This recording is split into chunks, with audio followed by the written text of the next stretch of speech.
So এই কুরবানি নিয়ে আমাদের মধ্যে অনেক ধরনের প্রশ্ন রয়েছে। খুব বেশি যে প্রশ্নটি করা হয়েছে সেটি হচ্ছে জানতে চাওয়া হয়েছে 7 ভাগে কুরবানি করা যাবে কিনা। এই ধরনের প্রশ্ন কিন্তু আমরা আগে শুনতাম না।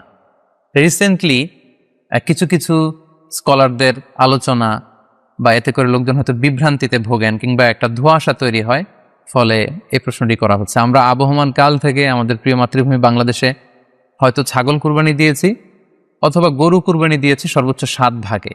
সো এটা আমাদের সবার কাছে জানা ছিল, এ নিয়ে আগে সংশয় ছিল না। ইদানিংকালে অনেকের মধ্যে এই বিষয়ে সংশয় জেগেছে। কেউ কেউ বলে থাকেন যে ভাগে যদি কুরবানি দেওয়া হয় 7 জনে মিলে গরুতে বা মহিষে বা উটে, এই ভাগে কুরবানি হবে না, এটা অনেকে বলে থাকেন। এই কথাটি আসলে ঠিক নয়।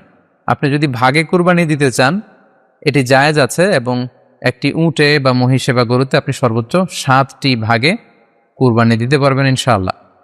এ ব্যাপারে সহিহ মুসলিমের একটি হাদিসকে আমরা এখানে উল্লেখ করতে চাই। সাইয়েদনা জাবের রাদিয়াল্লাহু তাআলা আনহু থেকে বর্ণিত, তিনি বলেন, ক্বালা হাজাজনা মা রাসূলিল্লাহি সাল্লাল্লাহু আলাইহি ওয়াসাল্লাম, আমরা আল্লাহ রাসূল সাল্লাল্লাহু আলাইহি ওয়াসাল্লামের সাথে হজ করেছি। ফানাহারনাল বাঈরা আন সাবআ, সেখানে আমরা উট কুরবানি দিয়েছি 7 জনের পক্ষ থেকে। ওয়াল বাকারাতা আন সাবআ, আর আমরা সেখানে গরু কুরবানি দিয়েছি